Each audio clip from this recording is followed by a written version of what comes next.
Hello everyone. Easy physics by N K channel पर आप सभी का एक बार पुनः स्वागत है।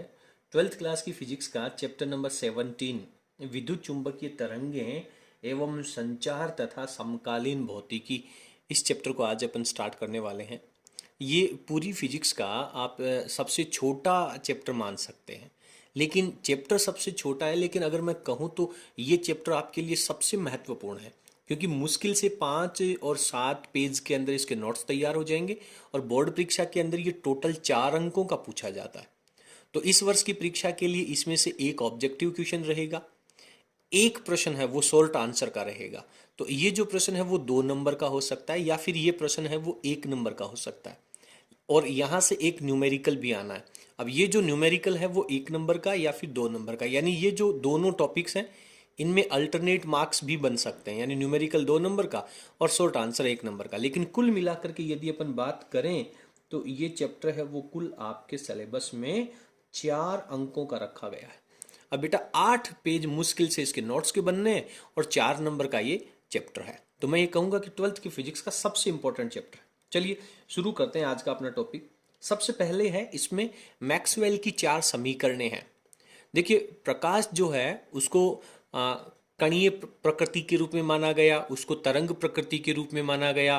प्लांक ने इसे फोटॉन्स क्वांटा सिद्धांत कहा, उसके बाद में आइंस्टीन ने इसे फोटोन सिद्धांत कहा। तो कुल मिलाकर के बहुत सारी बातें इसके बारे में करी गई, और अंत में मैक्सवेल ने कहा कि प्रकाश जो है वो विद्युत चुंबकीय तरंगों के रूप में गति करता है।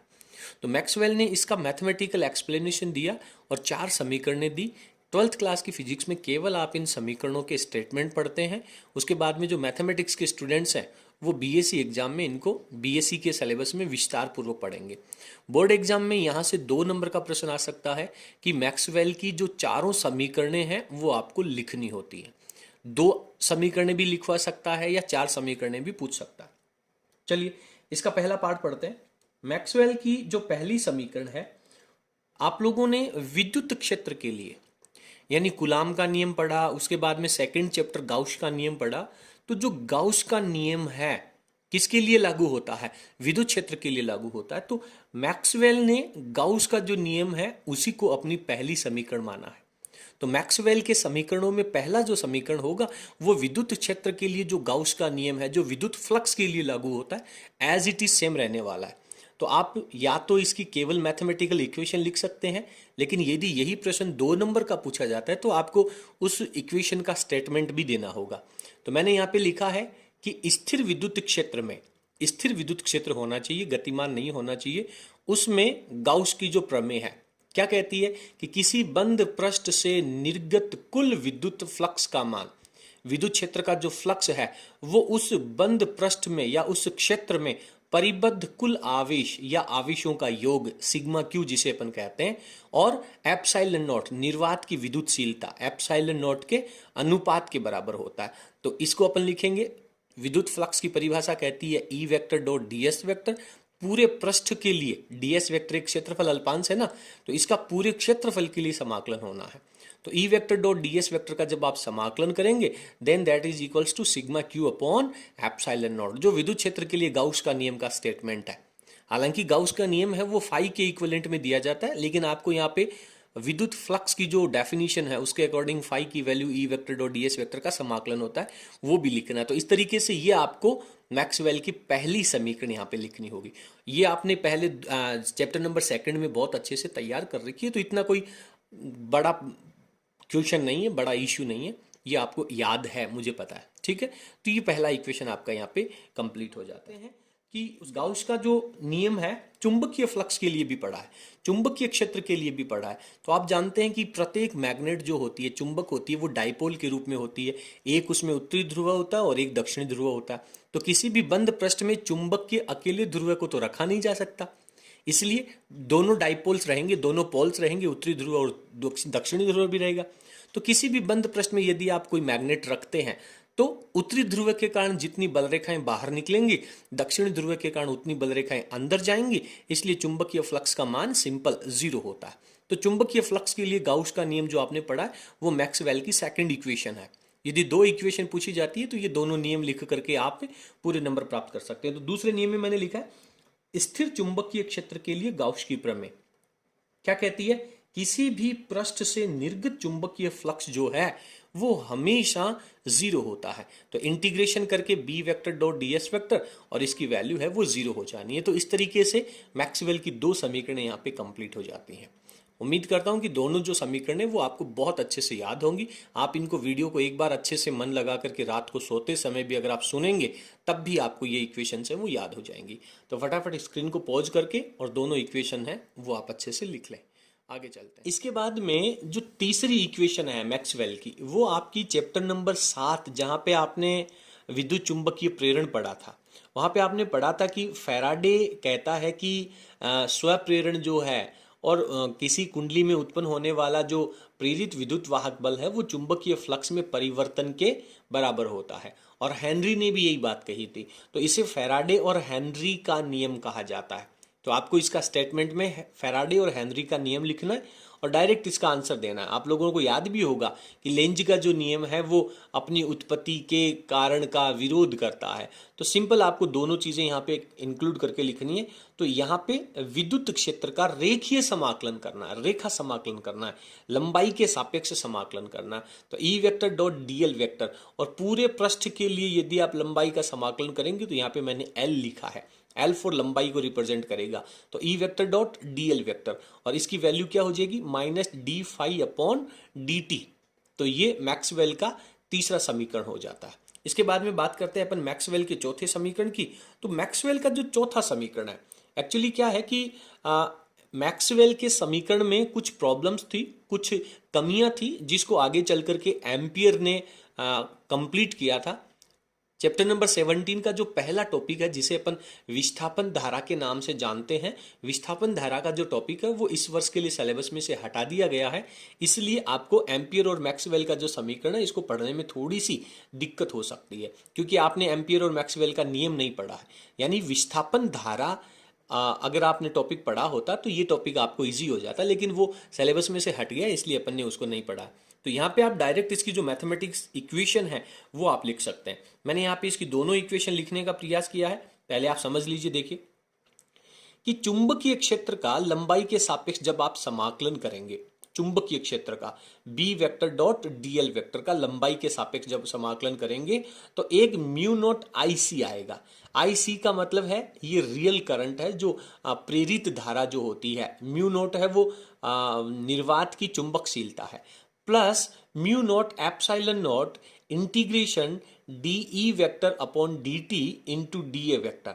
तो इसको आप लोगों को याद करना पड़ेगा। हालांकि मेरे को मजबूरीवश कहना पड़ रहा है कि आप लोगों को इसको रटना पड़ेगा क्योंकि विस्थापन धारा का टॉपिक है वो अपने सिलेबस में से हट गया। हाँ, एक काम आप कर सकते हैं, ये म्यू नॉट आई सी है, इसके बाद में इसमें म्यू नॉट आई डी होता है। तो ये जो ऊपर वाला इतना पार्ट है इसको आप छोड़ करके इस इक्वेशन को आप B vector dot DL vector इसका समाकलन बराबर म्यू नॉट को आप कॉमन ले लें और आई सी प्लस आई डी। आई सी है वो वास्तविक धारा है और आई डी है जो विस्थापन धारा। तो दोनों धाराओं का योग यहाँ पे किया जाता है। तो यदि आपको ये ऊपर वाली इक्वेशन याद करने में प्रॉब्लम हो रही है तो आप ये नीचे वाली इक्वेशन याद करके भी आप इसे लिख सकते हैं। इससे भी आप लोगों को पूरे अंक मिलेंगे। तो इस तरीके से मैक्सवेल की ये जो चारों समीकरणें हैं हर वर्ष पेपर में निश्चित रूप से यहाँ से 1 नंबर का प्रश्न या 2 नंबर का प्रश्न पूछा जाता है। तो उम्मीद करते हैं कि इस वर्ष भी आप लोगों को यहाँ से बोर्ड परीक्षा में प्रश्न देखने को मिलेगा। तो आप इन चारों इक्वेशंस को याद करके और अपने नंबर है वो प्राप्त कर सकते हैं। स्क्रीन को पॉज करके ये दोनों इक्वेशंस भी आप लिख लीजिए। अब अपन बात करेंगे विद्युत चुंबकीय तरंगे, जैसा कि इस चैप्टर का नाम है। विद्युत चुंबकीय तरंगों से आपसे कई तरह के प्रश्न पूछे जा सकते हैं, लेकिन यहाँ पे जब अपन विद्युत चुंबकीय तरंगों की स्टार्टिंग करते हैं तो आपसे 2 तरह के प्रश्न पूछे जा सकते हैं। पहला प्रश्न तो ये कि विद्युत चुंबकीय तरंगे कहते किसे हैं, और दूसरा ये कि विद्युत चुंबकीय तरंगे हैं उनको उत्पन्न कैसे किया जाता है, उनको उत्पन्न करने के स्रोत क्या क्या हैं।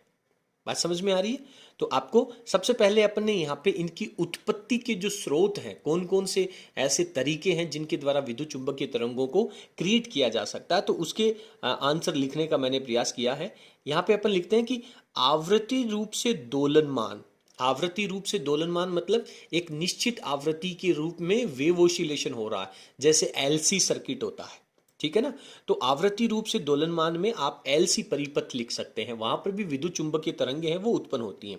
या फिर दूसरा तरीका है कि समान आवेश, आवेश है आपके पास, कोई एक आवेश है, वो समान आवृत्ति से विद्युत चुंबकीय तरंगे गति करता है। कोई आवेश है वो त्वरित आवेश यदि है, ठीक है, यदि आवेश है वो त्वरित है, उसके अंदर त्वरण उत्पन्न हो रहा है, ठीक है, तो इसके नीचे अपन ने लिखा है कि एक त्वरित विद्युत आवेश जो है, त्वरित आवेश का मतलब क्या, देखिए आपने जब यूनिट नंबर फर्स्ट स्टार्ट करी थी जिसका नाम स्थिर वैद्युतिकी था, तो उसमें आवेश है वो स्थिर अवस्था में था।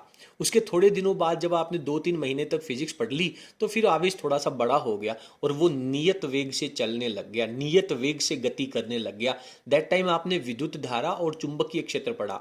और जब अब परीक्षा के नजदीक आते आते 17वें पाठ में आते आते आवेश है वो बहुत बड़ा हो गया, अब वो दौड़ने लग गया। दौड़ने लग गया मतलब उसमें वेग में परिवर्तन यानी त्वरित गति कर रहा है, और त्वरित गति करेगा तो उसमें विद्युत चुंबकीय तरंगे हैं वो उत्पन्न होंगी। तो एक त्वरित आवेश है वो विद्युत चुंबकीय तरंगों की उत्पत्ति का स्रोत है। तो यहां से एक ऑब्जेक्टिव प्रश्न क्रिएट कर सकता है कि विद्युत चुंबकीय तरंगों की उत्पत्ति का स्रोत क्या क्या है। तो आपसे आवृत्ति रूप से दोलनमान एलसी परिपथ, सेकंड ऑप्शन में दे सकता है एक त्वरित विद्युत आवेश, ऑप्शन सी में दे सकता है कि उपरोक्त दोनों। तो आपको इनकी उत्पत्ति का जो स्रोत है, ये दोनों जो पॉइंट्स हैं वो आपको अच्छे से याद करने चाहिए। इसके बाद में अपन चलते हैं विद्युत चुंबकीय तरंगों की डेफिनेशन में, परिभाषा किसे कहते हैं। देखिए विद्युत और चुंबकीय दोनों तरह की क्षेत्र यहां पे होंगे, विद्युत क्षेत्र भी होगा और चुंबकीय क्षेत्र भी होगा, और दोनों क्षेत्र जो हैं वो एक दूसरे के लंबवत तल में होते हैं। यदि एक एक्स एक्स तल में है तो एक वाई एक्स तल में होगा, और इन दोनों तरंगों के संचरण की जो दिशा है वो जेड एक्स में होगी। यानी 3 तरह की डायरेक्शन है, एक विद्युत क्षेत्र की दिशा, एक चुंबकीय क्षेत्र की दिशा और एक इनके संचरण की दिशा। तो तीनों एक दूसरे के परपेंडिकुलर होते हैं। तो इस तरीके से अपन विद्युत चुंबकीय तरंगों की जो डेफिनेशन है उसको बनाने का प्रयास करते हैं, ठीक है। तो यहां पे मैंने विद्युत चुंबकीय तरंगों की डेफिनेशन में लिखा है कि दोलित विद्युत परिपथ, क्योंकि विद्युत चुंबकीय तरंगे हैं वो तो केवल एक दोलनमान, जो आवृत्ति रूप से दोलनमान परिपथ है वो ही उत्पन्न कर सकता है। तो दोलित विद्युत परिपथ है उसमें विद्युत क्षेत्र और चुंबकीय क्षेत्र यदि परस्पर लंबवत है और इनके संचरण की दिशा है वो इन दोनों के लंबवत है, तो इन तरंगों को अपन विद्युत चुंबकीय तरंगे कहते हैं, ठीक है। तो आपको विद्युत चुंबकीय तरंगों की डेफिनेशन याद करनी चाहिए, और यदि इनकी परिभाषा आती है तो निश्चित रूप से आपको विद्युत चुंबकीय तरंगों का ये जो नीचे डायग्राम आपको नजर आ रहा है ये डायग्राम चिपकाना होगा, ठीक है। चिपकाने का मतलब काट करके नहीं चिपकाना, लिखना होगा। देखिए मैंने यहाँ पे ये एक्स एक्स की लाइन लिखी है, ये वाई एक्स का निर्देशांक है और ये जेड एक्स का एक्स तल है। तो इसके अंदर ये विद्युत क्षेत्र जो है वो एक्स वाई तल में गति कर रहा है, चुंबकीय क्षेत्र है वो एक्स और जेड तल में गति कर रहा है, और इनके संचरण की दिशा है वो एक्स एक्स की डायरेक्शन में है। यानी एक एक्स तल में, एक वाई तल में और एक जेड तल में, तीनों एक दूसरे के परपेंडिकुलर हैं। तो ये जो खड़ी लाइनें हैं जस्ट परपेंडिकुलर, ये लाइनें हैं वो आपके विद्युत क्षेत्र को रिप्रेजेंट कर रही हैं। और ये जो जेड एक्स है इस तल में मैंने चुंबकीय क्षेत्र को बनाने का प्रयास किया है। तो ये जेड एक्स की दिशा में, ये माइनस जेड एक्स की दिशा में, ये फिर जेड एक्स की दिशा में, ये माइनस जेड एक्स की दिशा में। तो ये दोनों एक दूसरे के लंबवत हैं। जिस तरीके से अपन किसी कागज को मोड़ते हैं ना, तो कागज को अगर अपन कागज की एल फ्रेम बनाते हैं या जो फ्लिप्स बनाते हैं उस तरीके का डायग्राम यहाँ पे नजर आएगा। और यहाँ पे मैंने दोनों की इक्वेशंस भी लिखी है, क्योंकि विद्युत क्षेत्र और चुंबकीय क्षेत्र है वो साइन वेव के रूप में होता है, वो टाइम के ऊपर डिपेंड करते हैं, उनका जो परिणामी विस्थापन होता है वो समय का फलन होता है। तो यहां पर मैंने E जो है उसको वाई एक्स तल में लिखा है, इसलिए इसे लिखा है E Y, that is equals to E naught sine omega, और टी में आपके पास T minus X upon C हो जाएगा। इसी तरीके से जो चुंबकीय क्षेत्र है वो जेड एक्स की डायरेक्शन में है, तो B Z equals to B naught sine omega bracket T minus X upon C अपने को लिखना चाहिए। तो यदि आपको परीक्षा में प्रश्न आता है कि विद्युत चुंबकीय तरंगे किसे कहते हैं, 100% आपको उसके साथ में ये डायग्राम बनाना चाहिए और उसकी परिभाषा लिखनी चाहिए। यहां पे आप एक चीज देख सकते हैं कि विद्युत क्षेत्र और जो चुंबकीय क्षेत्र है वो दोनों एक साथ एक दूसरे पे मैक्सिमम वैल्यू पे हैं, एक साथ मिनिमम वैल्यू पे हैं, एक साथ अगेन मैक्सिमम वैल्यू है। तो यहां से पूछा जा सकता है कि इलेक्ट्रोमैग्नेटिक वेव्स जो होती हैं उसमें इलेक्ट्रिक फील्ड और मैग्नेटिक फील्ड जो है उन दोनों के बीच में कला में अंतर कितना है। अरे यार, दोनों समान कला में जा रही हैं, दोनों मैक्सिमम एक साथ है, दोनों मिनिमम एक साथ है, इसका मतलब इनकी कला में अंतर कितना हुआ, जीरो हो गया। तो आप लिखेंगे कि विद्युत क्षेत्र और चुंबकीय क्षेत्र के बीच में जो कलांतर है वो जीरो होता है। तो उसको मैं नीचे लिख देता हूं। तो यहां पे अपन ने लिख लिया है कि इलेक्ट्रोमैग्नेटिक वेव्स में, विद्युत चुंबकीय तरंगों में विद्युत क्षेत्र और जो चुंबकीय क्षेत्र है उनके बीच में कलांतर शून्य रहता है। और इनके उत्पत्ति के जो दो स्रोत के दो दो एग्जाम्पल अपन ने लिखे वो भी आप लोगों को बहुत अच्छे तरीके से याद करने चाहिए। यहां से भी प्रश्न आने की पूरी संभावना रहती है। फटाफट आप स्क्रीन को पॉज करके और नोट्स लिख लें, अपन आगे चलते हैं। इसके बाद में अपन बात करते हैं कि विद्युत चुंबकीय जो तरंगे हैं उनके उदाहरण क्या क्या हैं, यानी कौन कौन सी तरंगों को आप विद्युत चुंबकीय तरंगे कह सकते हैं। ठीक है, तो अभी इसी चैप्टर में आगे चल करके अपन विद्युत चुंबकीय तरंगों का जो स्पेक्ट्रम होता है उसकी व्याख्या करेंगे। दैट टाइम आपको ये टॉपिक और अच्छे से तैयार हो जाएगा। अभी के लिए अपन केवल इनिशियल स्टेज में है, तो इनकी विद्युत चुंबकीय तरंगों के जो नाम है वो अपन याद कर लेते हैं। मैं आप लोगों को सजेस्ट करना चाहूंगा, सुझाव देना चाहूंगा कि आप इन तरंगों को इसी क्रम में याद करें, क्योंकि यहां पे जो क्रम संख्या लिखी है उनमें इन तरंगों का जो तरंग दैर्ध्य होता है, जो लैम्डा होता है, वो धीरे धीरे बढ़ते क्रम में लिखा है। और यदि आप उल्टे क्रम में लिखेंगे तो आप इनको ये कह सकते हैं, या फिर या तो कह सकते हैं कि इनका तरंग दैर्ध्य जो है वो बढ़ते क्रम में लिखा गया है, या फिर आप कह सकते हैं कि इनकी जो आवृत्ति है वो यहाँ पर घटते क्रम में लिखी गई है। सबसे ज्यादा आवृत्ति गामा किरणों की और सबसे कम आवृत्ति रेडियो तरंगों की। सबसे कम लैम्डा तरंग दैर्ध्य गामा किरणों का और सबसे अधिक लैम्डा है वो रेडियो तरंगों का। तो आप इनको क्रम से याद रखेंगे तो आपको ये भी पता चल जाएगा कि कौन सी तरंगों की आवृत्ति या कौन सी तरंगों का लैम्डा जो है वो ज्यादा है। ठीक है, मैं आपको इसी क्रम में याद करने के लिए कहूंगा। और मैं आपको ये एक बात कहना चाहूंगा कि इतना याद रखें, यहां पर तरंग दैर्ध्य बढ़ रहा है, धीरे धीरे बढ़ रहा है। ठीक है, तो अगर आवृत्ति की बात आएगी तो आप इनको अरेंज कर सकते हैं। तो यहां पे अपन ने लिखा है गामा किरणें, एक्स किरणें, पराबैंगनी, प्रकाश तरंगे, अवरक्त तरंगे, सूक्ष्म तरंगे और सबसे अधिक लैम्डा वाली जो होती है उन्हें अपन रेडियो तरंगे कहते हैं। तो आपको इनको अच्छे से क्रम से याद करना है, क्योंकि कई बार यहाँ पे क्वेश्चन पूछा गया है कि निम्न में से कौन सी तरंगे हैं वो विद्युत चुंबकीय तरंगे हैं। तो ऑप्शंस में आपको दे देता है अल्फा किरणें, गामा किरणें और बीटा किरणें। तो आप लोगों को याद रखना होगा, यहाँ पे केवल गामा किरणें जो हैं वो इस क्वेश्चन के अंदर आपकी इलेक्ट्रोमैग्नेटिक वेव्स की श्रृंखला में आएंगी। बाकी ये सारी की सारी जो तरंगे हैं वो विद्युत चुंबकीय तरंगे ही हैं। ठीक है, तो आप इनके उदाहरण हैं वो पहले लिख लीजिए। इसके बाद में अपन बात करते हैं कि जो आपकी विद्युत चुंबकीय तरंगे होंगी उनका निर्वात में वेग कितना होता है। तो विद्युत चुंबकीय तरंगों में विद्युत क्षेत्र की विद्युतशीलता, निर्वात की विद्युतशीलता और निर्वात की चुंबकशीलता, म्यू नॉट और एप्सिलॉन नॉट, ये दो कांस्टेंट आपने पढ़े हैं। ठीक है ना। एक आपने पढ़ा है कि जब आपने कूलाम का नियम पढ़ा था तो के बराबर 1/4 पाई एप्सिलॉन नॉट, और फिर एक आपने बायो सावर्ट का नियम पढ़ा था, दैट टाइम आपने कांस्टेंट लगाया था। तो इन दोनों की वैल्यू अगर अपन रखें और सॉल्व करें तो निर्वात में जो प्रकाश तरंगों का वेग होता है जिसे अपन c से रिप्रेजेंट करते हैं और जिसका मान 3 × 10⁸ मीटर प्रति सेकंड होता है, तो वो जो c की वैल्यू है उसको अपन 1/√, में म्यू नॉट एप्सिलॉन नॉट भी लिखते हैं। ठीक है, तो यदि डायरेक्ट आपसे कह देगा कि c का मात्रक या मान लिखिए तब तो कोई कंफ्यूजन ही नहीं है, आप लिख देंगे 3 × 10⁸ मीटर प्रति सेकंड। लेकिन कई बार 1/√, म्यू नॉट एप्सिलॉन नॉट का मान या फिर इसका मात्रक लिखिए, दैट टाइम आपको थोड़ी सी प्रॉब्लम हो सकती है। तो अगर आपको ये रिलेशन अच्छे से याद है तो आपको यहाँ पे कोई दिक्कत, कोई परेशानी नहीं होगी। मैंने यहाँ पे म्यू नॉट का मान लिखा है, उसके बाद में मैंने यहाँ पे एप्सिलॉन नॉट का मान लिखा है और दोनों को सॉल्व कर लिया। तो सॉल्व करने पे ये मेरे पास रिजल्ट आ जाएगा। इसके बाद में अपन बात करते हैं कि कई बार आपसे क्या कहता है कि ये 1/√, म्यू नॉट एप्सिलॉन नॉट ना लिख करके डायरेक्ट अंडर रूट में म्यू नॉट एप्सिलॉन नॉट लिख देता है। तो बेटा ये तो 1/√μ0 एप्सिलॉन नॉट का जस्ट ऑपोजिट हो गया ना। तो इसका मात्रक आपने c का मात्रक मीटर पर सेकंड लिखा था, तो इसका मात्रक क्या हो जाएगा, सेकंड अपॉन मीटर हो जाएगा। थोड़ा सा कंफ्यूजन यहाँ पे एग्जाम में क्रिएट कर सकता है।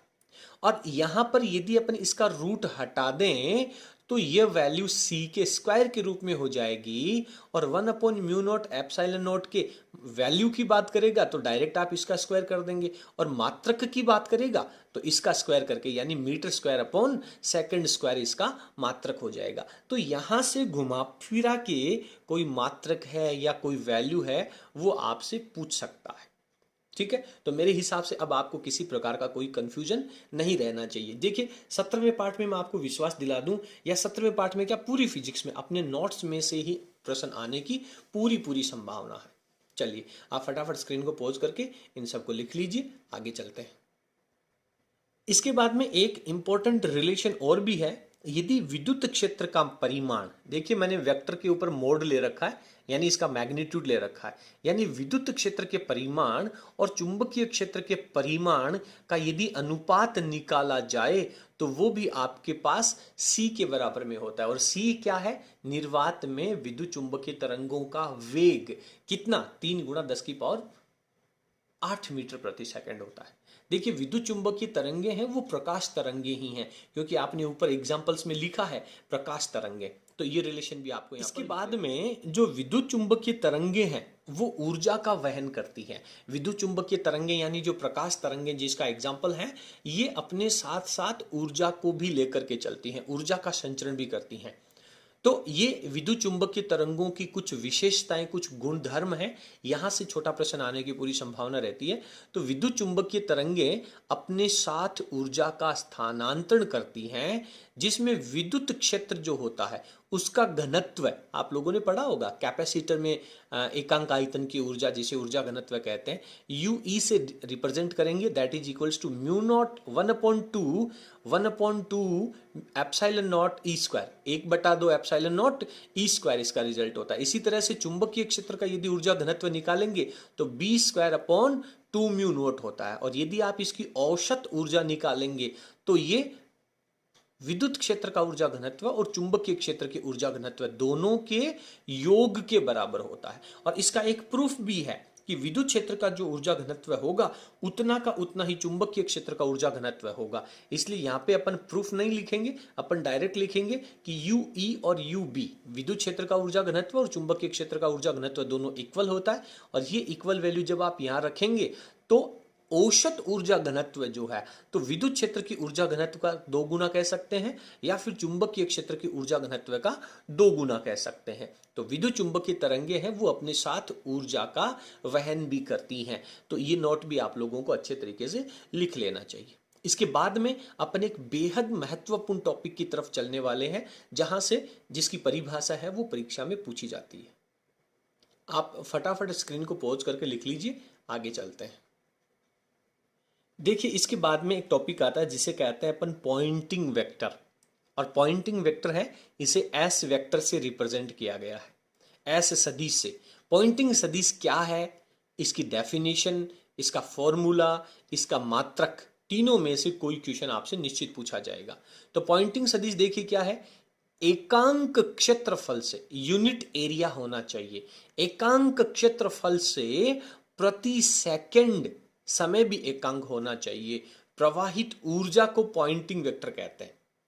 यानी कि आपके पास कोई एकांक क्षेत्रफल है, उसमें से 1 सेकंड में जो ऊर्जा निकलेगी, यानी 2 चीजों से पहले एकांक लगा हुआ, दोनों लिखने होंगे, एक भी शब्द आपने छोड़ दिया तो पॉइंटिंग वेक्टर की डेफिनेशन है वो गलत हो जाएगी और आपके नंबर कट जाएंगे। तो एकांक क्षेत्रफल से प्रति सेकंड ऊर्जा का जो गमन होता है या ऊर्जा प्रवाहित होती है उसे पॉइंटिंग वेक्टर कहते हैं। और एस वेक्टर की जो वैल्यू होगी वो 1/μ0 bracket E vector cross B vector, E vector और बी वेक्टर का सदिश गुणनफल लेना है। तो ये जो वैल्यू है, और आपने पढ़ा भी है कि एकांक क्षेत्रफल से प्रति सेकंड जो ऊर्जा जाती है उसे अपन ऊर्जा की तीव्रता कहते हैं।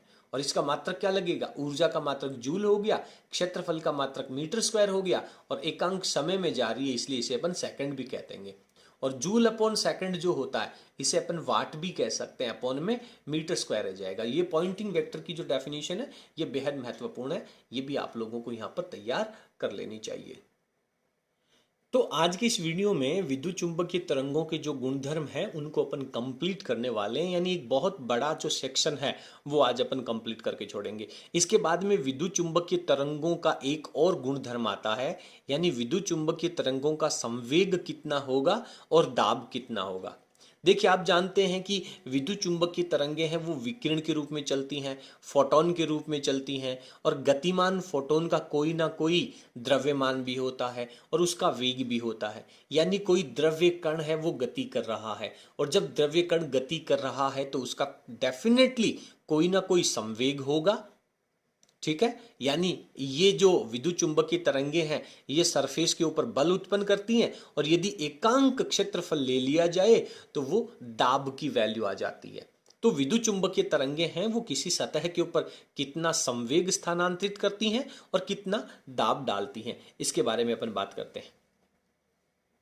ठीक है, तो यहां पे अपन ने लिखा है कि विद्युत चुंबकीय तरंगे हैं उनमें संवेग होता है, और ये जिस पृष्ठ के ऊपर आपतित होती हैं उस पृष्ठ के ऊपर प्रेशर भी, दाब भी डालती है। अब देखिए, ये जो दाब और संवेग की वैल्यू है ये पृष्ठ की प्रकृति के ऊपर डिपेंड करता है।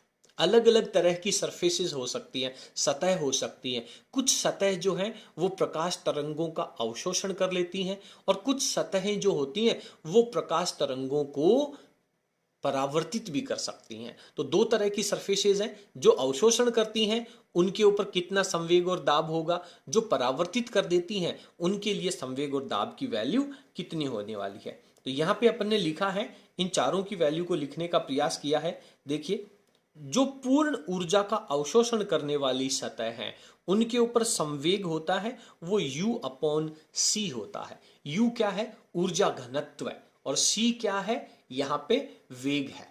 ठीक है, ऊर्जा घनत्व यानी ऊर्जा का फॉर्मूला क्या होता है? आप गतिज ऊर्जा से लेकर के समझ लीजिए, 1/2 mv²। 1/2 कांस्टेंट है। अपन मात्रक की दृष्टि से देखना चाहते हैं कि ये U अपॉन C है, क्या वो संवेग के बराबर आ रहा है? तो mv² रह गया, और उसमें आप प्रकाश के वेग का भाग लगा देंगे तो एक वेग से वेग मात्रक के रूप में तो कैंसिल आउट हो जाएगा ना, तो द्रव्यमान इंटू वेग बचेगा, mv बचेगा, जो कि संवेग होता है। तो पूर्ण ऊर्जा का अवशोषण करने वाली जो सतहें हैं उनके ऊपर U अपॉन C संवेग ट्रांसफर होता है, और जो परावर्तन कर देती हैं उनके ऊपर संवेग का मान डबल हो जाता है। ठीक है, क्यों? क्योंकि आपतित संवेग और निर्गत संवेग दोनों की डायरेक्शन ऑपोजिट होती है, और संवेग का संरक्षण होता है तो संवेग है वो डबल हो जाता है। इसी तरह से जो सतहें ऊर्जा का पूरा अवशोषण कर लेती हैं उनके ऊपर दाब की जो वैल्यू है वो P बराबर एश एवरेज, यानी ये पॉइंटिंग सदिश का वेक्टर है, एवरेज वैल्यू है, अपॉन में C लगेगा। और यदि परावर्तन हो जाता है तो इसका मान डबल हो जाता है। अवशोषण की स्थिति में केवल ये डायरेक्शन, और परावर्तन की स्थिति में इन दोनों की अपोजिट डायरेक्शन हो जाती है। तो इस तरीके से विद्युत चुंबकीय तरंगे हैं वो संवेग और दाब भी डालती है। ठीक है, फटाफट आप स्क्रीन को पॉज करके और नोट्स को लिख लीजिए, थोड़ा सा आगे चलते हैं। इसके बाद में विद्युत चुंबकीय तरंगों के यदि गुणधर्म की बात करें तो अपना अंतिम टॉपिक बनता है। इसमें अपन ने लिखा है कि विद्युत चुंबकीय तरंग जो है वो संचरण के पथ के प्रत्येक बिंदु पर विद्युत क्षेत्र और चुंबकीय क्षेत्र का जो अनुपात है वो नियत रहता है। अभी आपने लिखा था ना, E vector upon B vector, और उन दोनों का अनुपात आपने C के बराबर लिखा था। तो विद्युत चुंबकीय जो तरंगे हैं वो संचरण के प्रत्येक बिंदु के ऊपर विद्युत क्षेत्र और चुंबकीय क्षेत्र का जो अनुपात है वो नियत रखा जाता है, और इनकी वैल्यू जो होगी, इनका जो अनुपात होगा, जिसे अपन प्रतिबाधा भी कह सकते हैं। ठीक है, और प्रतिबाधा कहेंगे तो इसकी जो वैल्यू आएगी वो √μ0 अपॉन ε0 आने वाली है। और प्रतिबाधा का मात्रक जो है वो ओम होता है, तो वायुमंडल के लिए इसकी जो वैल्यू है वो 3777 वैल्यू होती है। देखिए, आपको पता है कि ये निर्वात की स्थितियों में विद्युतशीलता और चुंबकशीलता है, तो इन दोनों का अनुपात है वो 377, और प्रतिबाधा का मात्रक है वो ओम होता है। तो ये वैल्यू भी आप लोगों से बोर्ड परीक्षा में पूछी जा सकती है। तो आज के वीडियो में इतना ही। अगले वीडियो में अपन विद्युत चुंबकीय तरंगों का जो स्पेक्ट्रम है, एक अलग सेक्शन शुरू होने वाला है, उसका अध्ययन करेंगे। उम्मीद करता हूं कि आपको आज का वीडियो, आज का जो कंटेंट है वो अच्छे से समझ में आया होगा। यदि आपको हमारा आज का वीडियो पसंद आया हो तो प्लीज़ आप वीडियो को लाइक करें और इसे अपने सभी फ्रेंड्स के साथ शेयर करें। आप लोगों ने जो इतना प्रेम, इतना स्नेह दिया, इसके लिए आप सभी का बहुत बहुत आभार। धन्यवाद।